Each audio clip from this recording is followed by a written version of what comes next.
tardes a todos. Gracias por estar aquí con nosotros. Gracias por acompañarnos. Tenía yo el micrófono encendido un poquito a propósito para que se den cuenta aquí todas las instrucciones que nos da aquí el doctor acá en la mesa. Bueno, me dice, haces hincapié en que es una charla literaria, que en el momento que alguien quiera hacer alguna votación, platicar, hacer algún comentario, como si estuviéramos en la escuelita, levantan la mano o nada más levantan la voz y vamos. Porque eso es lo que hizo diferente la primera plática que tuvimos en la ocasión anterior. Doctora Pase, siéntese donde usted guste, por favor, adelante. Bueno, pues bienvenidos hoy, gracias a todos por estar aquí nuevamente, a pesar del calor, del tránsito de esta bendita ciudad. Hoy vamos a hablar en este ciclo de charlas literarias, que como ya lo hemos comentado serán 6. Hoy es nuestra segunda. Hoy vamos a hablar de Octavio Paz, nada más y nada menos que Octavio Paz, que además ha sido el marco de referencia en la primera charla, en la anterior a este ciclo y en otras 2 o 3 pláticas anteriores que tuvimos, ¿no? Octavio Paz Lozano era su nombre completo. Quiero empezar por agradecer, aunque no están presentes, pero bueno, espero que lleguen un poquito más tarde, al licenciado César Pintor Aguilar, a la licenciada Hilda Trujillo Soto, directora de Cultura en la Alcaldía de Coyoacán, por prestarnos estos espacios, por crear este tipo de eventos y este tipo de oportunidades para todos. Es la licenciada Alicia Cruz, que tampoco ha llegado, que no está con nosotros. Y bueno, y gracias a todo el personal de aquí, de la Casa de las Letras de Coyoacán, por abrirnos este espacio, de verdad, muchas gracias a todos. Esperamos que todos lo disfruten también ustedes. Bueno, hoy tenemos, igual que todas las ocasiones, porque la verdad es que si no lo dijera voy a demeritar a los anteriores o a los próximos. Hoy tenemos un invitado de lujo también muy padre, que nos hace el favor de estar aquí en la mesa con nosotros, que por así como diciendo, ¿a quién van a presentar? Él es el ingeniero Mario Rafael Cachiano de la Garza. No voy a decir su nombre completo, Anita, para no regarme. Hasta ahí. Mario, le insistí mucho, dije, Mario, compárteme tu síntesis curricular, compárteme tu síntesis, y así como 2 veces llevó dándole lata, y yo creo que hoy en la mañana dijo, ay ya, a ver, ahí te va. Yo, oye Mario, pero esta es una síntesis de la síntesis, entonces fue muy envidioso con nosotros en los datos que nos dio. Mario nació el 15 de julio de 1953, Mario es empresario dentro del segmento industrial y tecnológico, e investigador asociado dentro del Instituto de Ciencias Aplicadas y Tecnología de la UNAM. Estudió ingeniería, no sé qué hace un ingeniero aquí hablando de Octavio Paz, ¿verdad? Bueno, van a ver que sabe mucho y va a ser una charla muy rica. Mario estudió ingeniería en nuestra máxima casa de estudios en la UNAM, obteniendo el título de ingeniero mecánico electricista dentro del área de comunicaciones, electrónica y tecnologías de la información. Magistrado, por favor, adelante, donde guste, doctora, por favor, pasen. Estudió una maestría en ingeniería. Estudió una maestría en ingeniería en la División de Estudios de Posgrado de la Facultad de Ingeniería de la UNAM. Obtuvo el grado de doctor en ingeniería en la Universidad de Anáhuac. Y, aunque ustedes no lo crean, sabe muchísimo de estos temas literarios. Él es un convencido de que promoviendo un verdadero cambio cultural, se podrá lograr una prosperidad incluyente que genere el verdadero bienestar para todos. No lo que por ahí dicen de bienestar, sino el verdadero bienestar. Ejerce su carrera actualmente, por supuesto, y se dedica a todas estas cosas de ingeniería y de sistemas y de todo lo que tiene que ver con ingeniería, pero también tiene diversas publicaciones. Ahorita nos comentas muy breve de esto, Mario. Y por supuesto está con nosotros el director de este proyecto, a quien la Alcaldía de Coyoacán le pidió que dirigiera estas charlas literarias, el doctor Miguel Ángel Granados Santana. Como todos ya saben, nació en el Distrito Federal, y voy a leer una síntesis muy breve de su currículum. Muy breve para que no se queden dormidos. Él es hijo de profesores normalistas y abogados, es abogado, politólogo, filósofo y poeta. Por cierto, el próximo viernes va a estar invitado no el abogado y no el poeta, sino el politólogo a un programa de radio para que lo escuchen todos. Es licenciado en Lengua y Literaturas Hispánicas, ha dictado conferencias en materia lingüística y literaria en diversas instituciones. Actualmente coordina este ciclo de charlas literarias organizado por las autoridades de la Alcaldía Coyoacán. Ha escrito más de 13 libros de derecho en distintas materias y además su primer libro individual de poesía intitulado Recolectar el alma. Cuenta ya con 3 ediciones, Tiene también diversas publicaciones de corte poético y literario en medios impresos y electrónicos, además de participaciones en libros y revistas de este porte, así como publicaciones en el extranjero con el seudónimo Luis Alberto del Río. Actualmente es vicepresidente de la sede Coyoacán de la Academia Nacional e Internacional de la Poesía, y aquí abro paréntesis para darle las gracias al presidente de la sede Coyoacán, que también está con nosotros. Muchas gracias a Alejandro, a Tere, que nos acompaña, a Anita, Mario, que también es parte de la mesa directiva de la Academia Nacional e Internacional. En el mes de mayo de este año saldrá la publicación de su segundo libro individual de poesía, intitulado Desenclaustrar el alma, del cual se hará la presentación en la Alcaldía Coyoacán. Próximamente les haremos saber la sede exacta. Dice él que va a ser un poquito más erótico que el anterior, que lo vamos a tener que vender en bolsitas para que no nos multen ni nada. Vamos a ver. Y bueno, pues como comentábamos, en el evento anterior, un día nos sentamos el licenciado César Pintor y su servidora para empezar a planear este evento. Dice, oye, tenemos la Alcaldía de Coyoacán, tiene muchas ganas de hacer un evento literario, cultural, con el doctor Granados, y nos empezamos a planear y a poner ideas sobre la mesa, y esto fue lo que se nos ocurrió, este tipo de charlas literarias, que como ya lo hemos comentado, pues esta es la segunda de 6. Y como ya lo dije, hoy vamos a hablar de Octavio Paz Lozano. Octavio nace en México, en la Ciudad de México, el 31 de marzo de 1914, hace más de 100 años, en Coyoacán. Él fue poeta y ensayista mexicano, y cuando le propusimos al doctor Granados este proyecto, él decía sí, pero vamos a hablar que todos los eventos literarios sean solo de escritores y de poetas mexicanos. Es lo menos que nos corresponde como mexicanos. Octavio Paz fue ganador del Premio Nobel de Literatura en 1990, hecho por el cual hemos hecho referencia justo en los eventos literarios anteriores.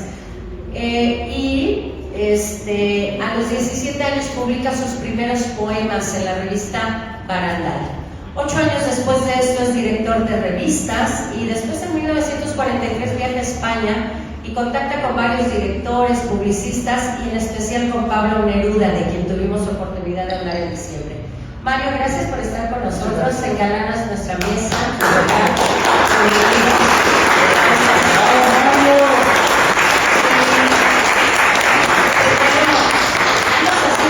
Rapidísimo de tus publicaciones y vamos a hablar de Octavio Paz.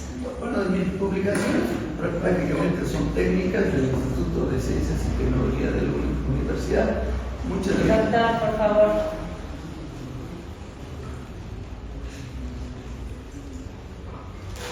Entre tus piernas hay un pozo de agua dormida, bahía donde el mar de noche se quieta, negro caballo de espuma, cueva al pie de la montaña que esconde un tesoro, boca del horno donde se hacen las hostias, sonrientes labios entreabiertos y atroces, nupcias de la luz y la sombra, de lo visible y lo invisible.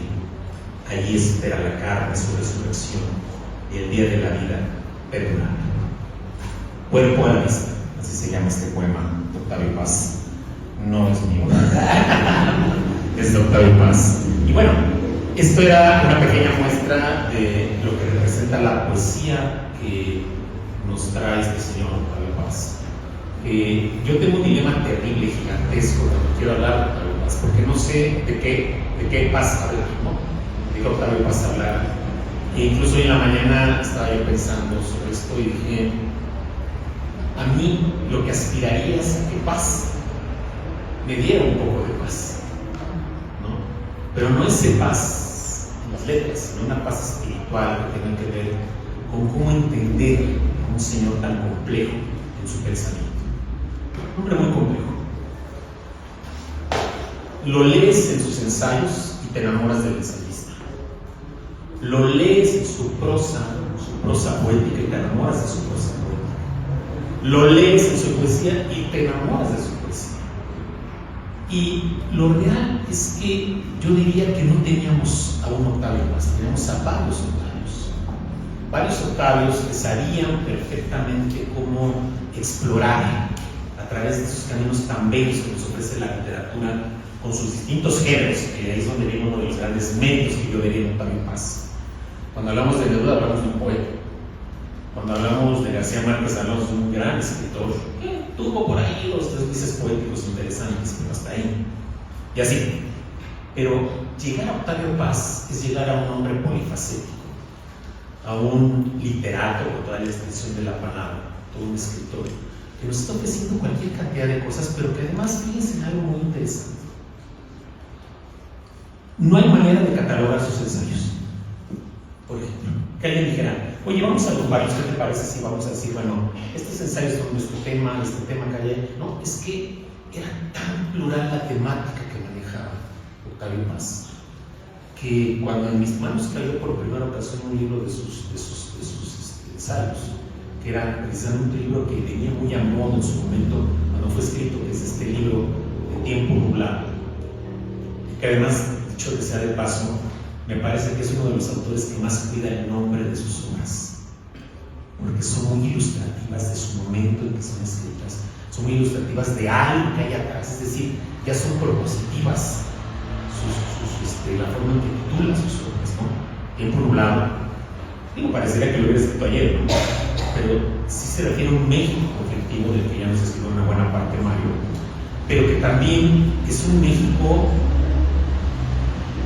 que aprendió a sangrar, pero que no aprendió a curar sus heridas, que no ha aprendido a hacer costa. Es un México sangrando, que vivimos, y este pueblo, este país vive sangrando. A veces nos lamemos las heridas, a veces nos acercamos un poquito a tratar de paliar ese dolor que nace de ese sangrar tan genético que tenemos los mexicanos como pueblo, pero no pasa. Sucede que seguimos sangrando, y esto se ve manifiesto en una obra como la de Octavio Paz, donde hace unas radiografías tan fieles a la realidad mexicana que ni parecería que hubiera vivido años fuera del país, ni parecería que hubiera andado en la vida diplomática, ni pareciera que incluso estuvo ahí parado a la mitad del 2 de octubre en la Plaza de las Tres Culturas en Tlatelolco, viviendo una de las escenas más recordables de la historia de México, pero también de las más cuestionables y también de las más míticas en muchos sentidos. Mucho mito en torno al 2 de octubre, precisamente cuando él hace un plus en su obra y agrega lo que se llama la postdata. Y ahí es donde él empieza a platicar esto. Dice, bueno, ¿qué fue lo que realmente pasó? ¿Qué sucedió ahí? Una matanza de estudiantes. Es algo que se traduce ese momento histórico.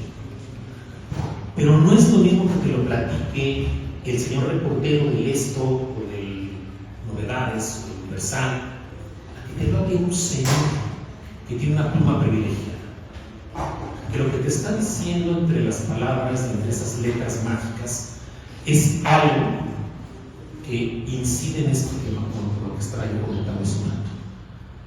Un México que sangra, está sangrando, que sufre y que curiosamente parecería que tiene una visión muy estoica, muy de este concepto que hablan los estoicos, que era la ataraxia. No me complace el dolor, pero tampoco me dobla.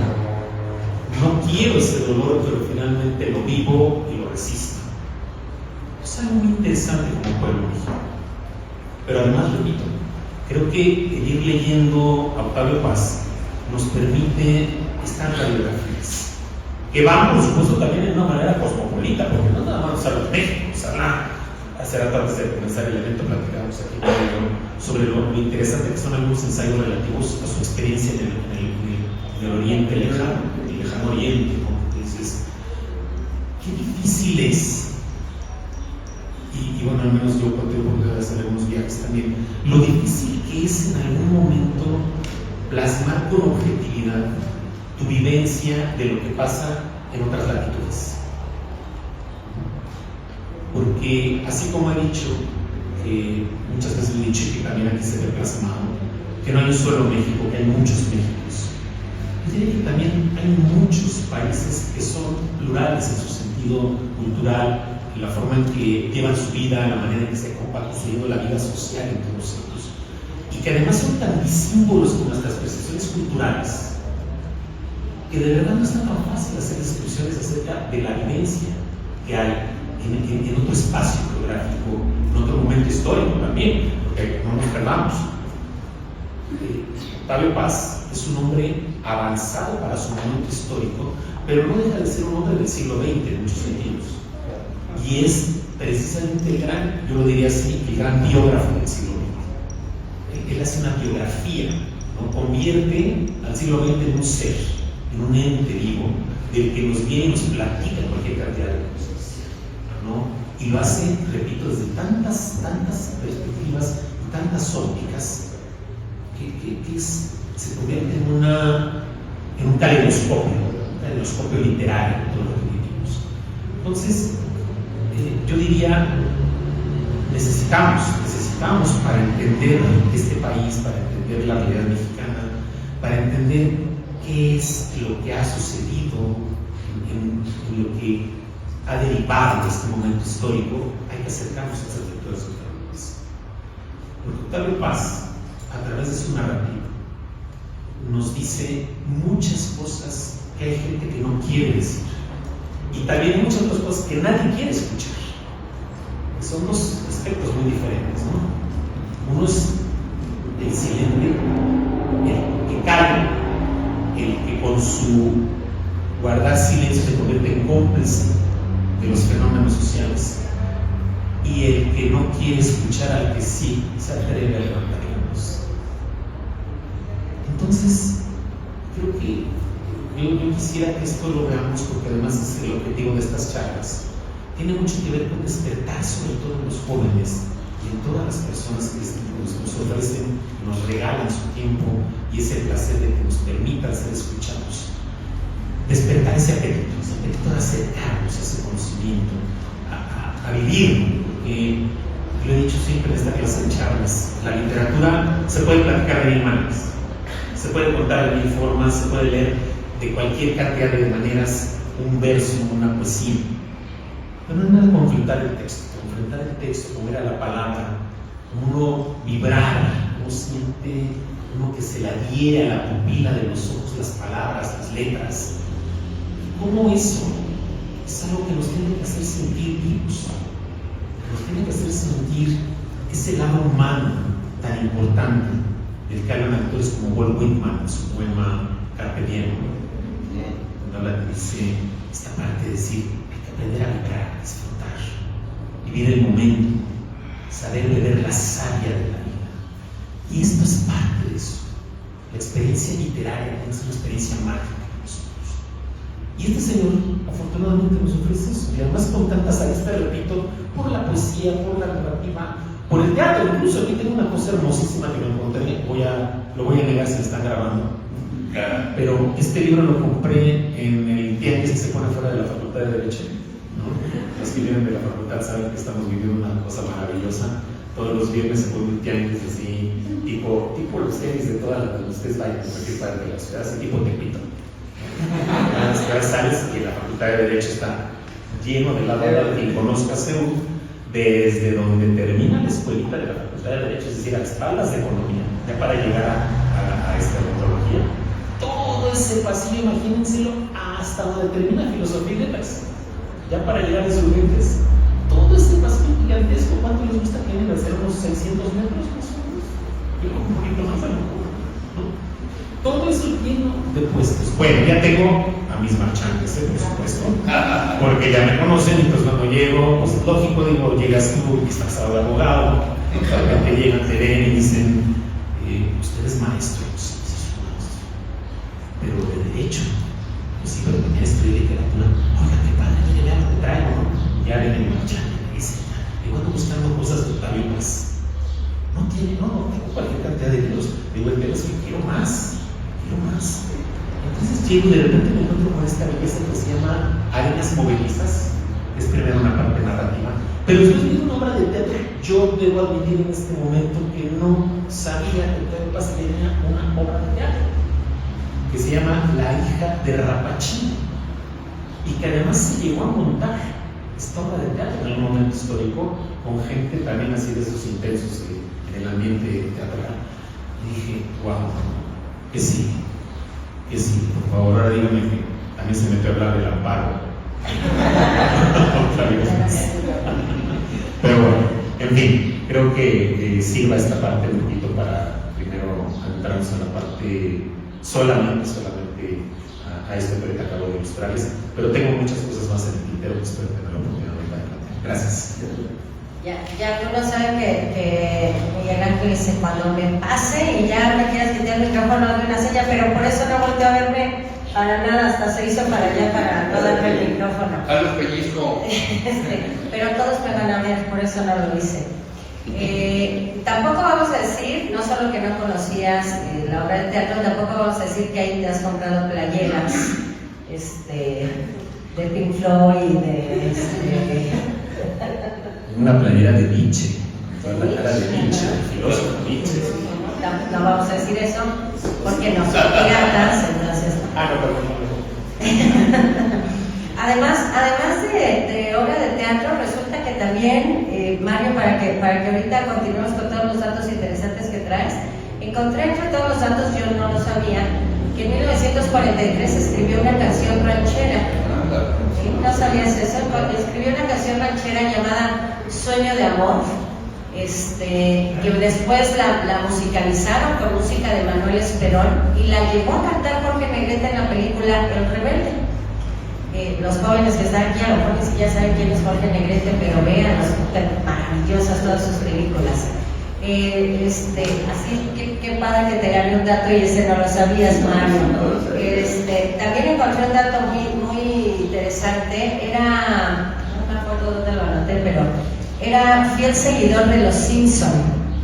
Y dicen, sí, fíjense, ¿no? Y dicen que todas las tardes se sentaba a escribir un rato, como bien dicen, a veces escribía obras, a veces ensayos, a veces poesía, y estuviera haciendo lo que estuviera haciendo el siglo pasado cuando salieron los Simpson, a las 7 punto de la noche en el canal 5, ni saben tampoco. Ahora a las 9 de la noche en el 209 de... Ya, sí, porque los jóvenes ni saben qué es el canal 5, ¿no? ¿Qué es el canal 5? Bueno, a las 7 de la noche pasaban los Simpsons, que además era un poco censurada, porque eran un poco irreverentes, ¿no? Entonces ahora, ¿cómo que irreverentes? ¿De qué están hablando de esta loca aquí arriba? Bueno, sí eran un poco irreverentes, y era seguidor de los Simpsons. Entonces a las 7 de la noche hacía una pausa, en lo que estuviera escribiendo, para sentarse a ver los Simpsons. Y decían que la humanidad somos muy similares a esta caricatura de los Simpson. Y bueno, pues tiene toda la razón del mundo. Toda la razón del mundo. Mario, vamos a continuar con más datos de los que traes. Y, espérame. Y así como la ocasión anterior, hablando de un escritor completamente distinto, dijimos, yo creo que su mejor obra fue El Hojarasca, que hay que empezar. Después de algunos datos, dinos cuál crees tú que es la mejor obra de Octavio Paz y que te impactó.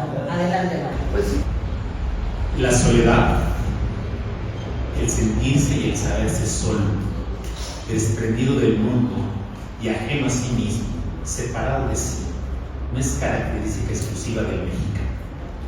Todos los hombres en algún momento de su vida se sienten solos. Y más, todos los hombres están solos. Vivir es separarnos del que fuimos para internarnos en el que vamos a ser.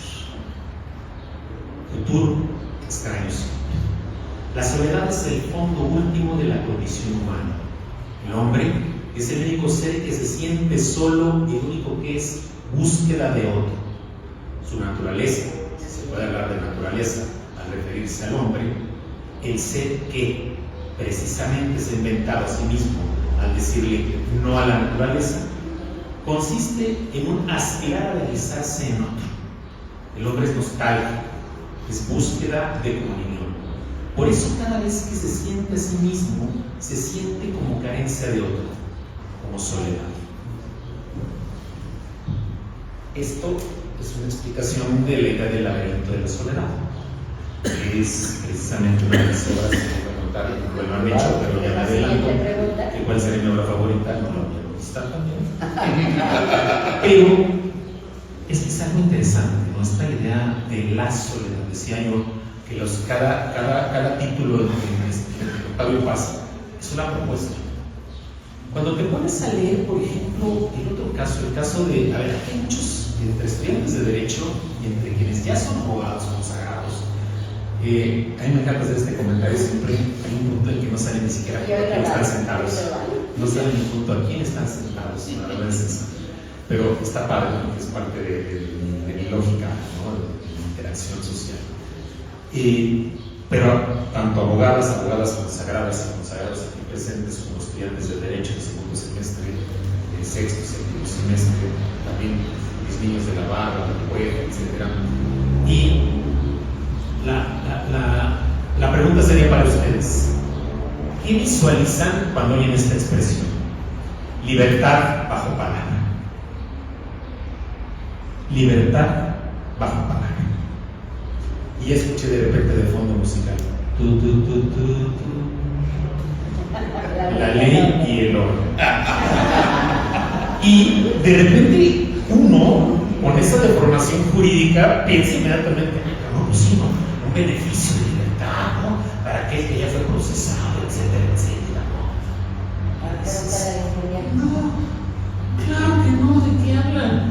Es que el Señor hizo un libro maravilloso que se llama así: Libertad bajo palabra. Libertad bajo palabra. Pero entonces el gran dilema para el que trae esta deformación lingüística es, bueno, ¿y a qué se refiere? No, que no había hablado también de derecho Octavio Paz. No, bueno, sí lo hace tan especialmente en muchos aspectos, cuando habla sobre todo de derechos humanos, es un hombre que se mete mucho en los derechos humanos, que aquellos que den clases de derechos humanos tienen que pensar en Octavio Paz como parte de lo que hablaba mi amigo Manu, sobre estos pioneros de temas en los que nadie se atrevaba a decirlos, o que los veían de manera así muy tangencial. Lo que dije hace un rato, ¿no? Él decía cosas que nadie quería escuchar o que nadie se quería decir en un momento histórico, claro. Pero hablar de la libertad bajo palabra es algo que vivimos los que escribimos. ¿A qué me refiero con eso? A que esa soledad de la que acabo de hablar la voy a vincular con la idea de libertad. Es que finalmente, como parte de esta posibilidad humana de ser libres, está también la soledad, una posibilidad de propósito. Pero una posibilidad cuando aprendemos a generar esa condición de soledad, no cuando tenemos que enfrentarla con una condición natural, que es como lo maneja la Biblia. Es paz, ¿sí? Es decir, yo siempre oí toda la vida una frase donde decían: naces solo y te mueres solo. Una frase fuerte. Y te pones a pensar y dices, sí, total, finalmente en alfa y omega todo empieza y todo acaba, ¿no? Pero, ¿qué hay de todo ese tránsito entre cuando algo inicia y cuando termina? ¿Qué es lo que hay ahí? Y entonces ahí es donde tenemos que reflexionar y pensarnos en esta posibilidad del ejercicio de la libertad. ¿Hacia dónde quiero orientar esto? ¿Quiero vivir esa soledad intrínseca o me quiero oponer a ella? Y esta es parte de lo que genera las libertades. Y es parte de la libertad que te da la palabra. Porque la palabra nos libera. La palabra nos hace libres. La palabra nos permite, sí, generar universos, mundos distintos en donde no tenemos ese cinturón de la soledad. Porque la propia palabra nos puede acompañar, es una compañía que está con nosotros. Y es parte de lo que él explica en el momento cuando justifica la libertad bajo palabra. Y dice, es que esta magia de poder crear a través del verbo, a través del lenguaje. Hay unos ensayos maravillosos cuando él empieza a hablar y decir, bueno, es que finalmente, ¿qué hace la lengua? ¿Qué me representa a mí la propia lengua? Y hasta dónde la propia lengua victimiza a la lengua. ¿No? ¿Con base en qué? Con base en la imposibilidad de la claridad de los significados.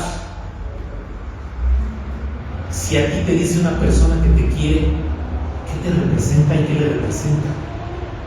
¿No? Y parte del debate que tiene Octavio Paz para sí mismo es esto de la palabra misma como un ente liberador, pero que también a su vez esclaviza. Es una paradoja. Me libero cuando escribo, pero me esclavizo a seguir haciéndolo, porque quiero ser libre. O sea, mi afán de libertad me va a esclavizar de la mente. Es una cosa hermosa. Además, yo como escritor se los digo, pues sí, soy esclavo de la palabra, así como soy esclavo de la filosofía, yo soy esclavo del derecho y del amor, también soy esclavo de la palabra. Y créanme que esto que yo digo se queda minúsculo a lo que puede representarles a ustedes llegar al texto y de ver el texto. Pérez dejó incluso una idea. Efectivamente platicábamos cuando hacíamos este catálogo de autores y decíamos, bueno, ¿a quiénes sentimos? Y no deja de brincar siempre esa parte humana, que como todo ser humano llena de defectos, por supuesto, ¿no? Y le decía yo, cuidado si nos preocupamos por esa parte, porque entonces vamos a acabar hablando absolutamente de nadie. Es decir, se acabó, no es humana, pero seguro también tiene sus cositas, ¿no? Tiene sus cositas conforme a la ocasión, las biografías de su momento histórico, había cosas ahí también con Sor Juana, ¿no? Y que por cierto va a ser revocadas a Sor Juana. Fíjate, yo pensé luego que el hombre es necio, es que acusáis a la mujer sin razón, sin ver que sois la ocasión de lo mismo que culpáis. Dije, maldita sea, como no leímos estudios desde antes. Y nos íbamos a evitar los siglos de patriarcado, ¿no? Pero no podemos salirnos. O sea, el espíritu es claro para nosotros en estos diálogos, es pensar a ese ser humano que nos prodigó la palabra, que nos hizo un obsequio perenne, eterno, valiosísimo, llamado palabra. ¿A través de qué? De toda su realidad. Creo que es lo que tenemos que aceptar. Sí, efectivamente, un hombre completamente controversial. Porque hoy me pongo y hoy digo renuncio, pero me quedo con mi lanita y la sigo recibiendo. Hoy me molesto por lo que hicieron los gringos, pero voy y casi le beso la mano a Bush, ¿no? O sea, ese tipo de cosas que por supuesto son contradictorias, no una imagen. Pero sin el ánimo de justificarlo, yo diría, pues caramba, creo que cada quien trae una historia y una visión muy particular de cómo ir llevando algunas cuestiones de su vida. Y en algunas sí, por supuesto, pueden ser completas y absolutamente, totalmente reprobables. Y voy a evocar un caso muy fresco que estamos viviendo ahorita en el ambiente político. Para mí, el mejor jugador de fútbol que ha tenido este país es Jorge Mola. Para mí. Hugo Sánchez. Pero, no, fue más exitoso Hugo Sánchez antes de que llegara Rafa Márquez. Para mí, el más exitoso es Rafa Márquez. Pero es diferente de ser exitosos a cómo manejan la pelota. Si tú me dices de los brasileños, para mí la magia de Pelé es única y Ronaldinho pegaditito a la 2 milímetros después. Pero si te pones a ver la biografía de estas personajes, creo que alguno ni siquiera podría saberlos, y es lo que está pasando ahorita. Entonces, creo que cuando nosotros queremos valorar las obras humanas, tenemos que ser muy claros y muy directos aquí adentro, es decir, te voy a valorar en una óptica estrictamente de lo que es tu producto, tu creación, y esta óptica estética, ¿no? Que a mí me provoca algo, que eso es la estética finalmente, ¿no? Cuando algo nos provoca, no sabemos qué, hay una emoción cuando oímos algo, cuando vemos una pintura maravillosa, cuando ves la arquitectura griega, ¿no? Cuando ves esas cosas hermosísimas que dices, wow, Yo soy de los que cuando oigo la novena sinfonía de Beethoven, trato de pensar que estaba pensando Beethoven en ese momento, cuando estaba ahí plasmando nota a nota la sinfonía. Trato de pensar. Cuando leo estos señores, trato de ponerme en su cabeza y decir, ¿qué estaba pasando por su mente cuando sumaron todas estas palabras e hicieron esta belleza literaria? Entonces, creo que ese es parte de un imperativo muy importante. No nos perdamos y digamos, vamos a valorarlos en su exacta dimensión estos señores. ¿Sí? Y por eso lo comenté en mi clase de doctorado en la mañana, les decía, voy a ver cómo me va hoy con Octavio Paz.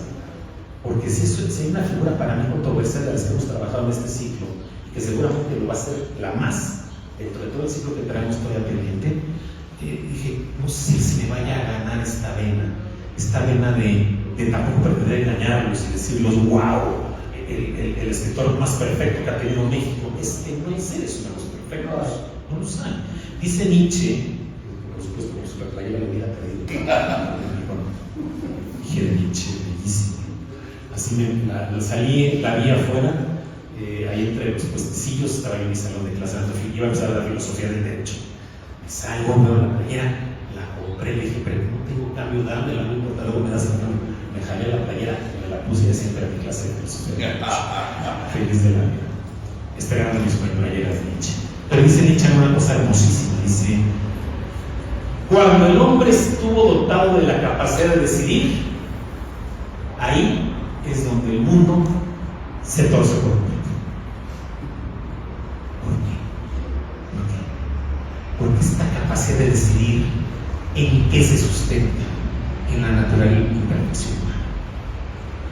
Que Agustín dice una cosa hermosísima hablando de la imperfección del ser humano. Dice, el ser humano es perfectamente imperfecto ante los ojos de Dios. Y les digo algo, esto, la poesía, la narrativa, las palabras, el arte literario, nos ayuda a reducir un poquito esa imperfección. Gracias.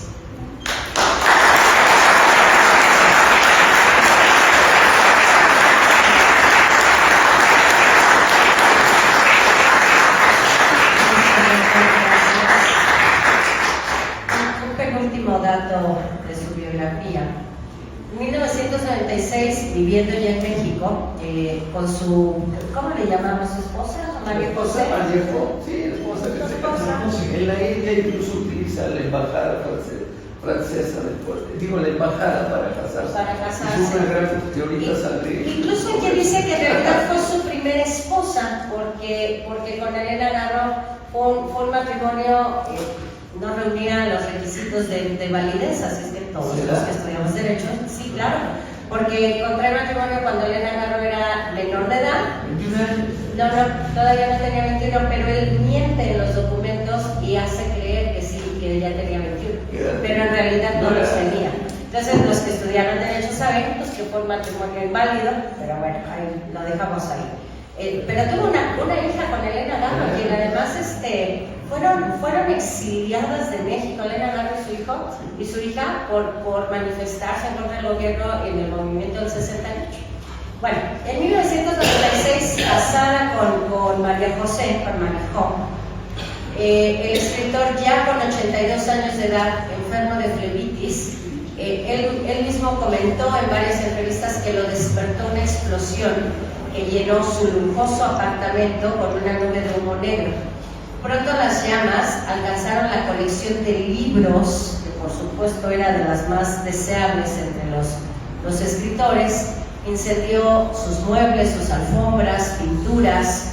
Él y su esposa tuvieron que abandonar esa vivienda con ayuda de los vecinos, y después de esto, otra vez haciendo referencia a lo que decía el doctor, pues se dejó querer una vez más y el gobierno le regaló una mansión lujosísima en Coyoacán y termina sus días en Coyoacán. Tú no lo sabes, Miguel Ángel, pero me entrevisté con la mitad de los asistentes y si quieres saber cuál es tu obra favorita de Octavio Paz y cuál fue tu obra favorita de Octavio Paz y además que nos digas cuál fue la obra con la que ganó el premio Nobel y si tú crees que de verdad merecía ganar el premio Nobel y merecía ganarlo por esa obra. Son 3 preguntas, ¿eh? A ver, doctor. Bueno, ¿hay algún alumno mío de profesor penal presente? No, Funja de asesor jurídico en este momento. Protesto. Objeción. Me niego a contestar la pregunta. Ok, no voy a negar. Hace uso de tu derecho de no Y incriminación. lo voy a decir bajo palabra, bajo protesta, decir verdad. No tengo obra favorita de Octavio Paz, porque es un problema muy grande, son tantas las obras. Miren, aquí estoy inundado de libros, ¿no? Y quien haya estado al pendiente de su servidor, que estoy aquí y allá, como lo hago cada una de estas sesiones, porque me cuesta mucho trabajo decir, esta es la gran obra, ¿no? Tal vez me quedaré con el laberinto de la soledad, tal vez, pero así en el afán de tener que escoger, y no hay de tampoco. ¿Por qué razón? Porque me gusta mucho más a mí el Paz ensayista. Me gusta más el Paz ensayista. Porque el ensayo es un género muy delicado y muy difícil.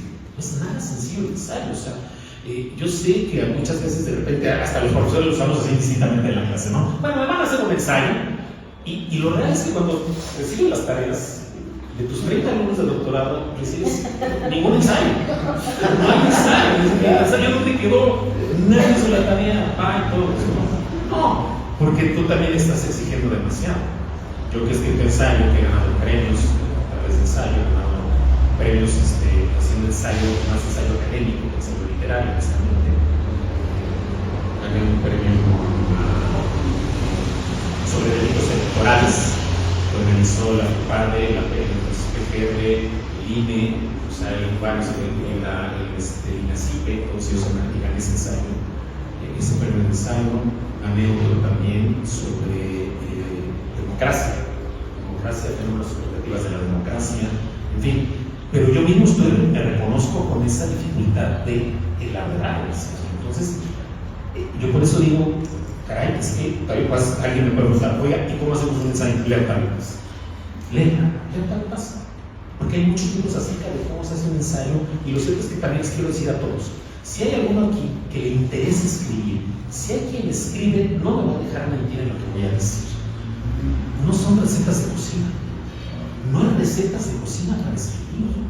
Incluso en la poesía, que además hay que decirlo de paso, otro de los méritos de Octavio Paz es que él circula tanto por la poesía academicista, la poesía formal, con todas estas reglas de la métrica, la rima, etcétera, ¿no? Todas estas formas como el soneto, etcétera, que los hace, que además son muy bien logradas para muchas figuras. También explora la poesía pura, ¿no? También explora la literatura libre, entonces es mucho más meritorio en esa parte como poeta. Pero no hay reglas, es decir, ¿cómo se aprende a escribir? Escribiendo. No hay otra. Escribiendo. Pero también hay que contar con ciertas bases fundamentales, que es la lectura. Yo no veo más que casos extremadamente excepcionales que ahí queda un poquito en el tintero. Algún día también hablar de estos ciclos. De un autor que me parece maravilloso, pero extremadamente lírico, Juan José Arreo. Es un hombre más lírico que técnico, literariamente hablando. Pero fuera de esos casos tan excepcionales, yo digo, no, lo dijo ahorita mi amigo Mario, todas las influencias que hay atrás para llegar a esto, todo lo que tenemos que leer antes de atrevernos a manchar el blanco del papel con algunas palabras. Que también hay que atreverse, lo dije en el evento hace 8 días, ¿no? En de poesía, cuando hablábamos de Jaime Sabines, hay que atreverse. Pero ese atreverse tampoco debe ser una osadía. Una cosa es ser atrevidos y otra cosa es ser temerarios. Son dos cosas diferentes. No hay que confundir la valentía con la temeridad, ¿no? Y el temerario es que se avienta como el Borras, ¿no? Y el Borras que va ahí, como gordo en tobogán, ¿no? No, ese es el temerario. El valiente es el que sí se atreve, pero sabe que acumula algunas herramientas que puedan ser útiles para algo de este tipo. ¿La segunda pregunta era? Si era merecedor Es que eso depende de qué. Te voy a decir de qué depende. Para mí, por ejemplo, es más fácil decirte quiénes se lo merecían y no se lo dieron jamás, que decirte de los que lo han recibido quiénes realmente se lo merecen. Para mí será más fácil, ¿no? Porque, por ejemplo, si no me pones aquí a Octavio y a Carlos Fuentes, por favor, por supuesto que yo se lo he dado a Carlos Fuentes 3 veces, no más, pero sí 3 veces, por ejemplo. Pero porque soy amante de la narrativa de Carlos Fuentes. Si me pones en otra óptica al propio Octavio Paz o en otros escritores latinoamericanos, me parece que sí se lo merecen. Me parece que se quedaron varios grandes autores, ¿no? Sin recibir ese premio. Y también hay que decirlo con sus letras. Me parece que Nobel está muy devaluado recientemente, porque yo pensaría que de unos 20 años para acá ha sido más un premio pensado políticamente hablando que realmente destacando méritos literarios, ¿no? Y por supuesto que entre ellos está arrastrado mi Carlos Fuentes. Recuerden ese texto que leí sobre esto de que su gran pecado de Carlos Fuentes fue ser hijo del quinto sol y no de la quinta luna, ¿no? Habla del hecho de cómo la academia voltea hacia la literatura oriental, que es una literatura pues que sí es por supuesto importante y meritoria, pero que no tiene la universalidad que puede tener la literatura de este lado. Digo, siendo honestos, y a lo mejor siendo muy exitoso, puede ser, pero esto es bastante, ¿no? Y bueno, por supuesto que hay que entender también que si bien es cierto, la academia trata de justificarse a través de decir, se lo dimos por esta obra. Lo real es que no es así. Lo real es que en la academia se supone que se trata de una evaluación de la obra integral de los autores, de la que pueden sobresalir algunas obras, como es el caso, ¿no?, de Vuelta, como es el caso de La Palabra, como es el caso también de Las Penas del Olmo, por ejemplo, otra vez un juego de palabras, ¿no?, algunas expresiones populares, ¿no? No le pidas peras al olmo, ¿no? Es una frase que decían las abuelitas, ¿no? Y hoy dices, este señor le puso las peras del olmo a un libro. Sí, porque además creo que es parte del lujo que se puede dar algunas, no solamente un juego con las palabras, sino también darles giros semánticos que les dan una energía muy peculiar, muy especial a esas expresiones, ¿no? Entonces no sé cuántas personas más allá de esta parte del servidor, porque quiero leerles algo. Mario, en tu última intervención en esta tarde, ¿cuál crees que fue la influencia más destacada de Octavio Paz? ¿Y qué opinas de su obra en general? Separando, por supuesto, la vida personal de esta, porque no nos queda de otra, porque si Miguel Ángel tenemos que hacerlo. La última participación de hoy. Tienes 2 minutos.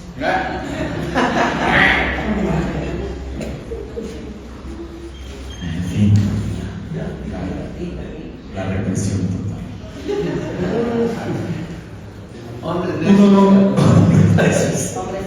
Uno de mis autores favoritos, que precisamente cuando tuvimos que escoger en este ciclo solamente escritores mexicanos, tuvimos que hacer un lado, pero que quiero que en algún momento trabajemos, ya sea en nuestra academia o acá en la alcaldía, es Mario Vargas Llosa.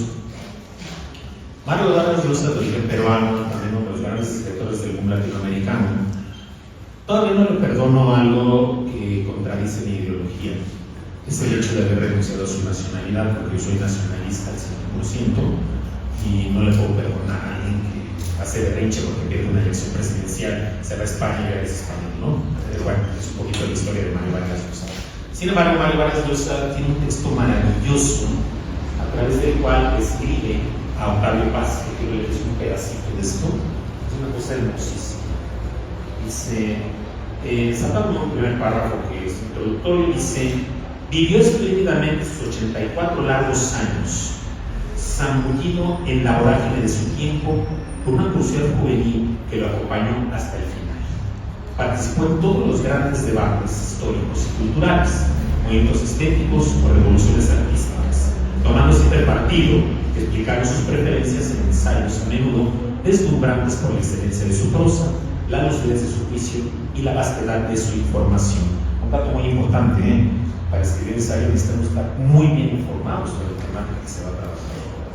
Y dice más adelante, no fue nunca un diletante ni un mero testigo.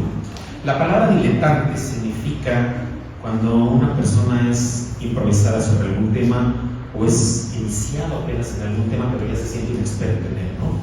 Sí, y esto es algo que se ve mucho, sobre todo en la ciencia política. Yo me acuerdo cuando llevaba yo la carrera de ciencias políticas, un maestro muy radical que odiaba a los abogados. Ya sabrán cómo me fue todo este semestre. Y porque más sabía que era yo doctor en Derecho, pues ya sabrán cómo me trajo a pan y lo que pensaba. Entonces, este señor de repente dice así, dice, es que los diletantes de la política. Maestro, ¿qué es eso de diletante? Usted es un diletante. Le recuerdo, usted es un diletante de la política. El alumno dijo, pues ya, ¿qué más le pregunta? Toda la carrera fue diletante. En 1984, poco después de una manifestación de perfectos idiotas mexicanos, lo quemaron en efigie, coreando frente a la embajada de Estados Unidos: Reagan, rapaz, tu amigo es Octavio Paz. Por sus críticas al gobierno sandinista, coincidí con él en vez de deprimido, lo encontré regocijado como un colegio.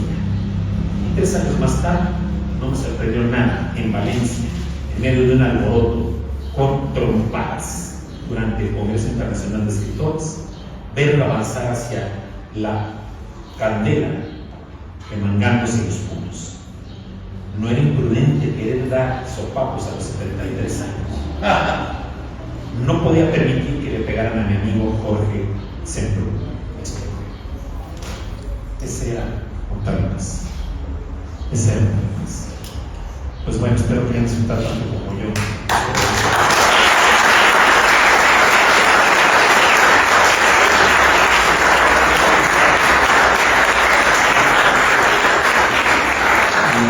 No puedo dejar de hacer uso de la palabra sin expresar todo mi agradecimiento a todos y cada uno de los aquí presentes.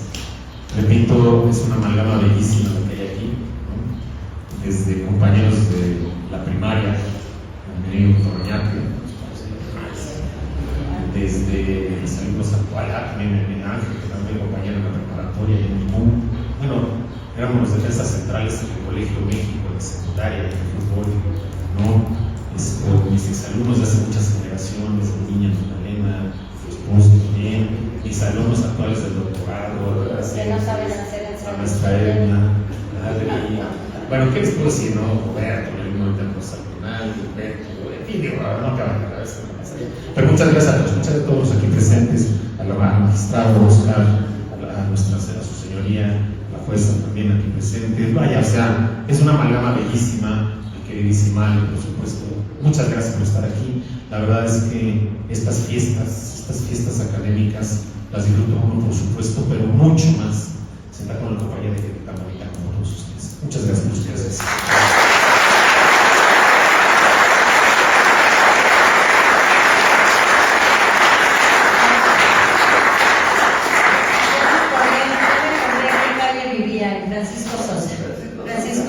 Donde han sido, la calle más cara de Coyoacán, donde han sido muchos otros. Asimismo, la alcaldía Coyoacán, a través de la Dirección General de Cultura, otorga el presente reconocimiento al doctor Miguel Ángel Granados Atlaco por su participación en Diálogos Literarios 2025, Cultura y Letras en Coyoacán, impartiendo la charla sobre